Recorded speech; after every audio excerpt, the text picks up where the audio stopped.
Graças e paz, meus irmãos. Que alegria estarmos juntos nesta noite e podermos adorar ao Senhor na beleza da sua santidade e também meditar um pouco mais na sua bendita palavra. Eu gostaria de convidar os irmãos a abrirem suas Bíblias ou acessarem suas Bíblias no celular em Gênesis capítulo 19, Gênesis 19. Gênesis capítulo 19.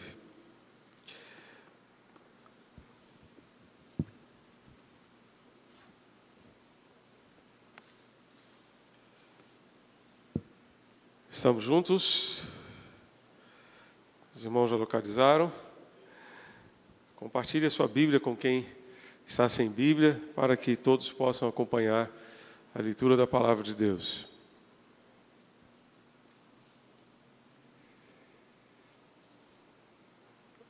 Diz assim a Escritura Sagrada: ao anoitecer, os dois anjos chegaram a Sodoma.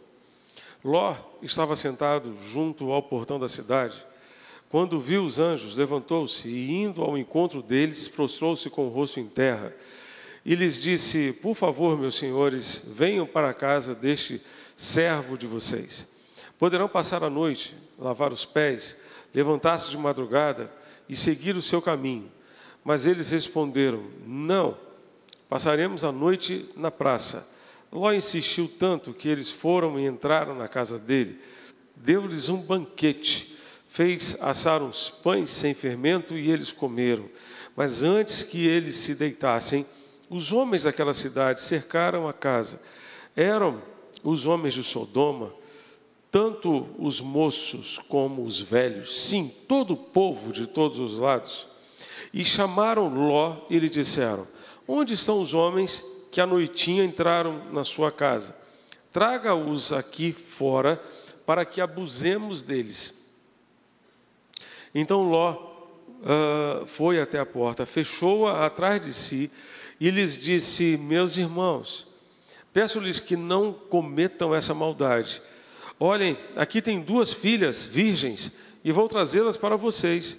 Façam com elas o que quiserem, porém não façam nada a estes homens, porque se acham sob a proteção do meu teto.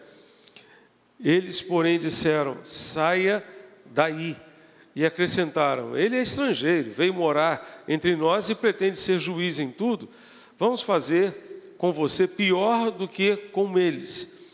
E atiraram-se contra o homem, contra Ló, e se aproximaram para arrombar a porta.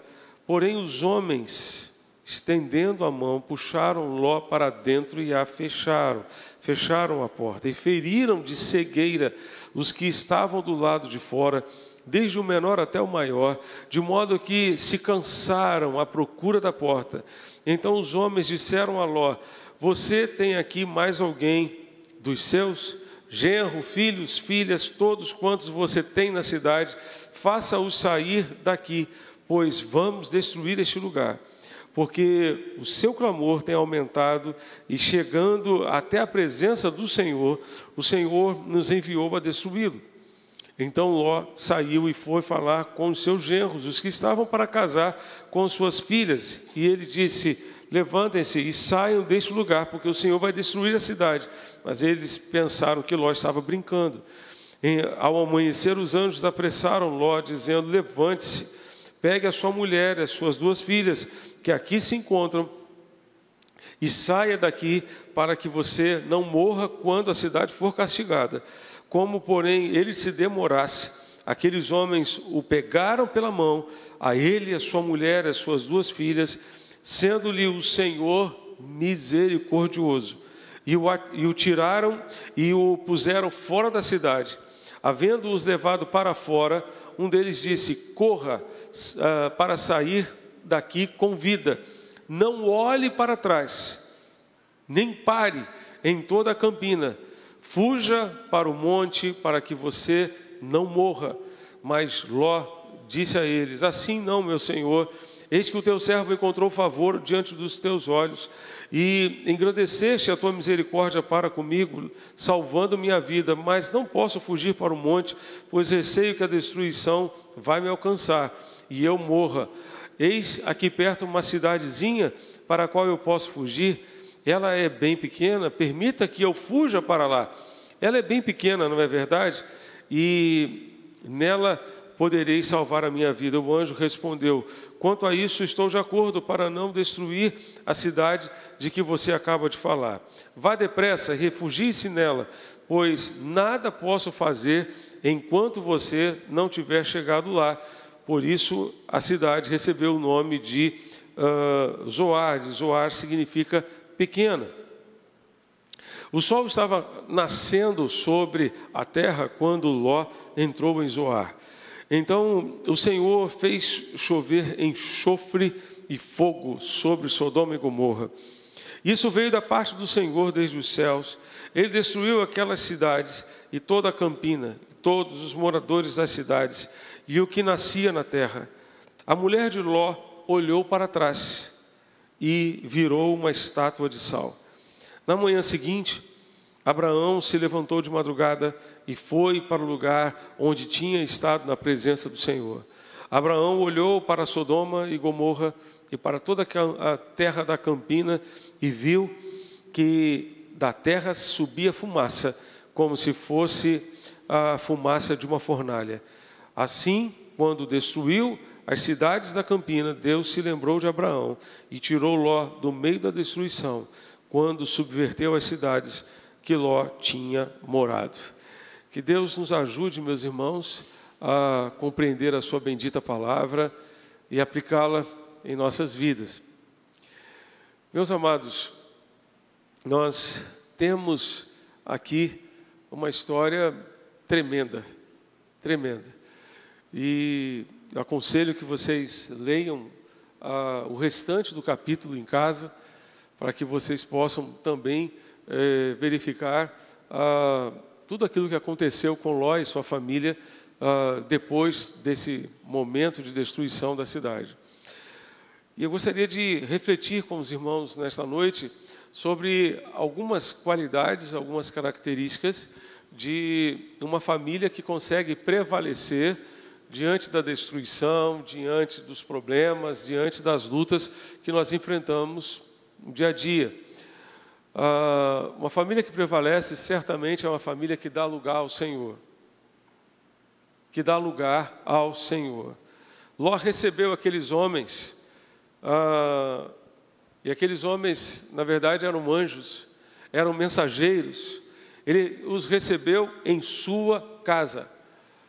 Diz o texto que Ló insistiu com eles para que eles fossem para a sua casa. Eles disseram: não, vamos passar a noite aqui na praça.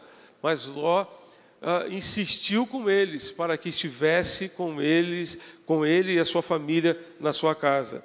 A partir daquele momento, Deus começou a atuar de uma forma milagrosa para libertar Ló daquela destruição que estava por vir. Ló lhe serviu um banquete, e nós, da mesma forma, precisamos convidar o Senhor para ter lugar na nossa casa. Apocalipse 3, verso 20, o Senhor vai dizer: eis que estou à porta e bato. Se alguém ouvir a minha voz e abrir a porta, eu entrarei, cearei com ele e ele comigo. O Senhor está à porta do nosso coração, está à porta da nossa casa, está batendo a porta para ter lugar, para ter acesso. E a nossa sobrevivência depende disso. O Senhor mora na sua casa. Mora na sua casa. Eu me lembro de uma história que meu pai contou, em certa ocasião, a respeito de um pastor que estava passando na frente de uma casa de uma família da igreja. E ele resolveu parar. Ele parou, tocou a campainha, a dona da casa veio atender. Era uma família da igreja que morava ali. E ele cumprimentou aquela senhora e fez uma pergunta: Ele perguntou: minha irmã, Jesus mora na sua casa? E ela não soube o que responder. E o pastor foi embora. Ela fechou a porta, foi para dentro, a parte de dentro, e o marido perguntou: quem foi que tocou aí? Foi o pastor. O pastor? Por que você não convidou ele para entrar? É que ele só me fez uma pergunta. O que ele perguntou? Ele perguntou se Jesus morava na nossa casa. E o que você disse? Eu não disse nada, eu não soube responder. Você não soube responder? Por que você não disse ao pastor que nós somos dizimistas? A gente entrega o dízimo todo mês. Porque não foi isso que ele perguntou. Por que você não disse que nós estamos todo domingo na igreja? Não foi isso que ele perguntou. O que Jesus perguntou, o que o pastor perguntou, simplesmente foi se Jesus morava na nossa casa. E eu não soube dizer. Eu não sei se nós temos evidências no nosso relacionamento, no nosso dia a dia, dentro de casa, de que Jesus de fato mora aqui. Que coisa extraordinária. Há espaço para Deus na sua casa? Há espaço para Deus no seu lar? Há evidências da presença de Deus na sua vida e na sua família? Há evidências. Há evidências. Certa vez eu li uma frase, na verdade é uma pergunta de reflexão, né? Se você estivesse num país em que a igreja é perseguida e você fosse preso, acusado de ser um seguidor de Jesus, haveria provas suficientes para acusar você? Haveria provas? Será que as pessoas encontrariam provas de que de fato você é um seguidor? Haveria provas? Deus está presente na sua casa? Se Deus está presente na sua casa, Ele precisa estar presente na sua agenda e no seu orçamento. Se Deus está presente na sua casa, Ele precisa ter lugar na sua agenda e no seu orçamento. Quantas e quantas pessoas hoje dão desculpas para Deus? Dão desculpas para Deus. E nós louvamos a Deus por toda a tecnologia que nos permite transmitir o culto. Mas eu queria dizer a você que nos acompanha à distância que ao vivo é muito melhor. Amém, irmãos? Ao vivo é muito melhor. Ao vivo é muito melhor. Você está aqui. Se você não pode estar aqui por N motivos, acompanhe-nos à distância, seja pela rádio, seja pela internet. Nós não vamos parar de transmitir o culto, né, em hipótese alguma. Mas ao vivo é muito melhor. Ao vivo você pode abraçar o seu irmão, você pode orar com ele, você pode interceder por ele. Mas quantas vezes a nossa agenda está de um jeito que a gente não tem lugar. A gente não tem lugar para Deus. Não tem lugar para Deus na agenda. Uma outra história que certa vez eu vi, e dessa vez foi o pastor Russell Shedd, ele contou uma experiência de um pastor que anunciou à igreja um curso que ele estaria ministrando durante alguns meses. E era um curso bem intenso, de estudo bem intenso, né? E aí um irmão chegou para ele na porta e disse assim: pastor, eu gostaria de fazer esse curso. Aí o pastor perguntou a ele: mas quanto tempo você dispõe durante a semana? Ele falou: bem, pastor, eu sou empresário, né? Eu tenho uma empresa para cuidar, eu disponho de pouco tempo. Aí o pastor virou para ele e falou assim: eu sinto muito, mas você não vai poder fazer esse curso não. Você precisa de mais tempo durante a semana para estudar tudo que eu vou passar para você. E aquele irmão ficou tão triste com aquela palavra do pastor. Na semana seguinte, à porta, ele virou para o pastor e falou: pastor, posso me matricular no curso? Não sei, né? Eu vendi a minha empresa, pastor. Eu vendi a minha empresa. Agora eu tenho todo o tempo do mundo para estudar a Bíblia, para estudar a palavra de Deus. Eu não estou mandando você vender a sua empresa, tá? Mas eu estou encorajando você a rever as suas prioridades. A rever as suas prioridades. Deus tem lugar na sua agenda. Deus tem lugar no seu orçamento. Deus tem lugar no seu orçamento. Você devolve a Deus. O texto que nós lemos aqui agora, durante o momento de dedicação, nós não podemos dar a Deus nada que Ele não tenha nos dado antes. Tudo que nós damos a Deus, nós estamos só devolvendo a Ele. Devolvendo uma parte daquilo que recebemos. Deus ainda nos permite ficar com a maior parte para a nossa sobrevivência, para a nossa subsistência. Mas nós devolvemos a Ele uma parte dizendo: muito obrigado por tua fidelidade, muito obrigado pelo teu amor, pela tua graça. Muito obrigado, Senhor. Agora, nós entregamos ao Senhor nossos dízimos, nossas ofertas, como primícia ou como sobra? Ou quando sobra? Primícia é o primeiro. Nós separamos em primeiro lugar, primeiro do Senhor, depois para mim, depois aquilo que o Senhor deixa ficar comigo para a subsistência da minha família. Mas e se não der? O Senhor diz: fazei prova de mim, fazei prova de mim, se eu não vos abrir as janelas do céu e derramar sobre vós bênção tal que dela vos advenha tamanha abastança. Faça prova de Deus. O Senhor há de suprir todas as suas necessidades. Separe em primeiro lugar para o Senhor o que é do Senhor. Às vezes a gente usa até uma expressão interessante: eu devolvi o meu dízimo. O dízimo não é seu, irmão, nem meu. O dízimo é do Senhor. Devolvemos o dízimo do Senhor. Não é dele? Então é dele. Então a gente devolve para ele. A gente não paga, não é? A gente não paga o dízimo. A gente devolve uma parte para expressar a nossa gratidão. Deus tem lugar na sua casa, Deus tem lugar na sua família. Ele precisa ter lugar na sua agenda, Ele precisa ter lugar no seu orçamento, Ele precisa ter lugar nas suas escolhas, nas suas decisões.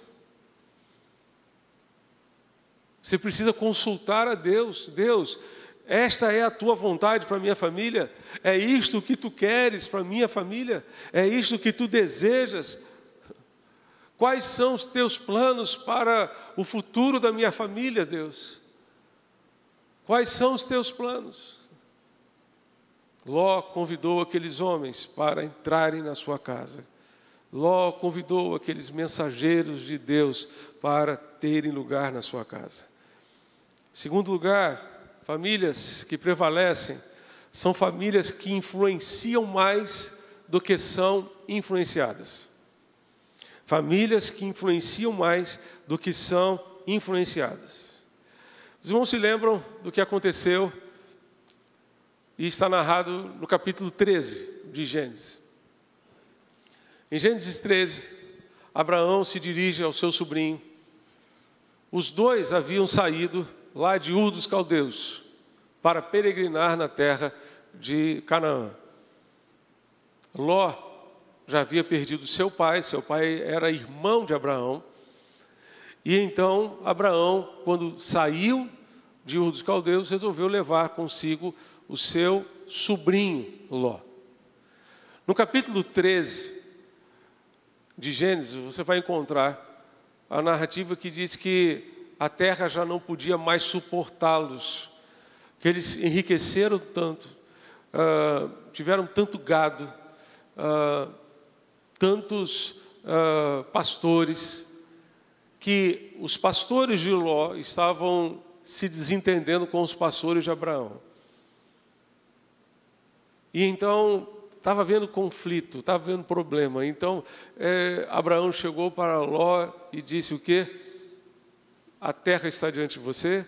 Se você for para a esquerda, eu vou para a direita. Se você for para o norte, eu vou para o sul. A gente não pode permanecer junto. E Ló aceitou essa palavra de Abraão. Era a última coisa que ele tinha que ter feito. Era a última coisa.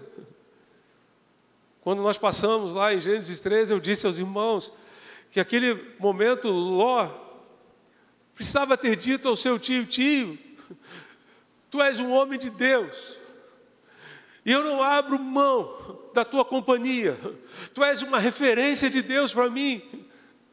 Eu saí contigo lá de Ur dos Caldeus, atendendo a uma visão de Deus que tu tiveste. Então, em hipótese alguma, eu vou me separar de ti. Vamos mandar esses pastores embora. Vamos vender esse gado. Nunca perca a oportunidade de estar perto de um homem de Deus, de uma mulher de Deus. Nunca perca. Usufrua, desfrute da presença de pessoas que têm intimidade com Deus. Pessoas que têm um relacionamento profundo com Deus. Gaste tempo com elas. Gaste tempo com elas.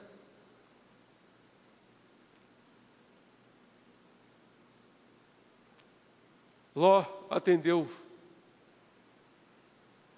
a palavra do seu tio. E ele olhou para a campina do Jordão, pelo jeito era muito bonita. E disse: eu vou para cá.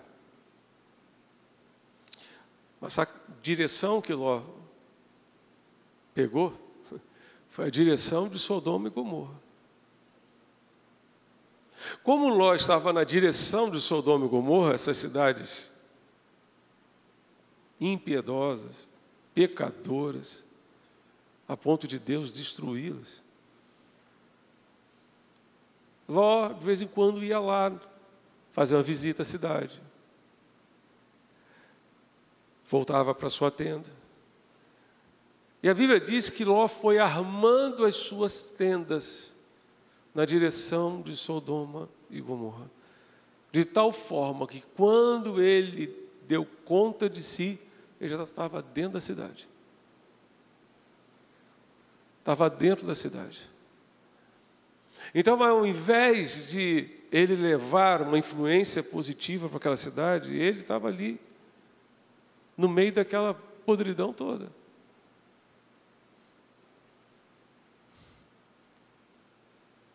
Que situação difícil. Nós estamos influenciando ou sendo influenciados? Estamos armando as nossas tendas na direção daquilo que é pecaminoso, na direção daquilo que pode comprometer o nosso relacionamento com Deus, daquilo que pode trazer prejuízo à nossa comunhão com o Senhor. Estamos armando as nossas tendas. Meus amados, Ló foi salvo pela intercessão de Abraão. No capítulo 18, se você virar a página da sua Bíblia, você vai encontrar Deus, através do seu anjo, conversando com Abraão. E ele diz: Abraão, eu vou destruir Sodoma e Gomorra. E Abraão logo ficou preocupado. Meu Deus, Ló está lá. Ló vai ser destruído, junto com a cidade. E ele vira para Deus e diz: Deus, se tu encontrares 50 justos lá, tu has de destruir a cidade? Ele, não, se eu encontrar 50 justos, não vou destruir, não. Senhor, não fique zangado comigo. Mas se tu encontrares 45, tu has de destruir a cidade? E Deus diz: não. E se tu encontrares 40? Também não. E 30? Não, também não. Não fique zangado comigo. E se porventura só existirem 20? Também não. Então, pela última vez eu vou perguntar.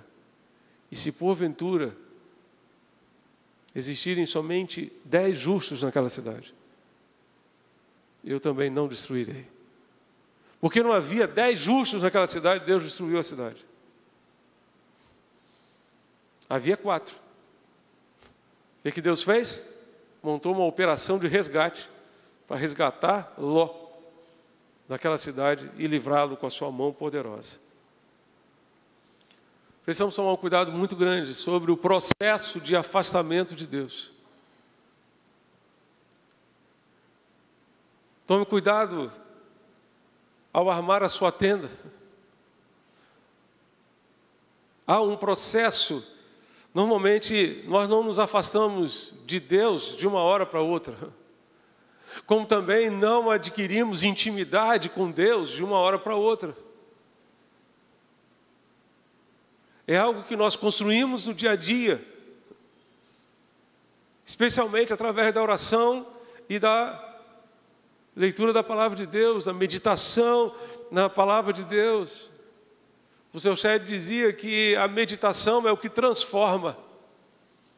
Quando nós meditamos na palavra de Deus, nós não simplesmente colocamos a palavra na nossa cabeça, mas a nossa cabeça fica na palavra. Nós passamos o dia meditando na palavra, pensando na palavra e ocupando a nossa cabeça com a palavra de Deus, com a palavra do Senhor. Intimidade com Deus é construída com Bíblia e com oração. Gente, tenhamos muito cuidado. Muito cuidado. Estamos influenciando mais do que sendo influenciados. Nós vivemos numa sociedade em que tudo é permitido, tudo é normal. E as narrativas são construídas justamente para fazer com que a gente concorde com aquilo que é pecado. Então tome cuidado. Paulo disse que todas as coisas me são lícitas, mas nem todas me convêm. De que maneira você tem procurado influenciar as pessoas que se relacionam com você? De que maneira você tem conduzido a sua família de uma forma positiva para as pessoas que estão à sua volta?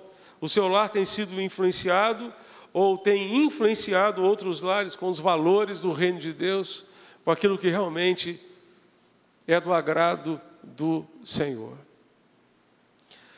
Gostaria de convidar os irmãos para fecharmos nossos olhos e falarmos com Deus. Feche os seus olhos e ore nesse momento pela sua casa, pela sua família. E peça a Deus: Senhor, ajuda-me.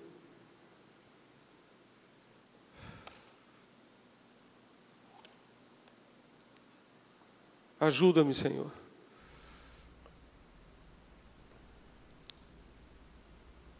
Quero que Tu tenhas lugar, de fato, na minha família. E que haja evidências concretas da Tua presença na minha família, no meu lar, nos meus relacionamentos, na maneira como eu lido com a minha esposa, com meu esposo, com meus filhos, com respeito, com amor, com carinho.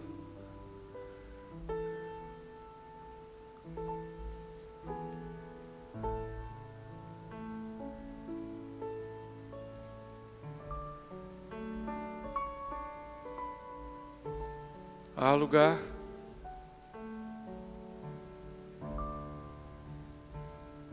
para Jesus na sua casa?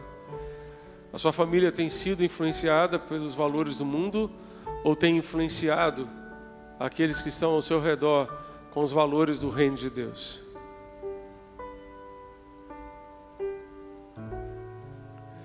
Pai bendito, Deus de amor, contempla-nos aqui, nós que estamos aqui e aqueles que estão à distância. E nós te pedimos, Deus, abençoa-nos, Senhor.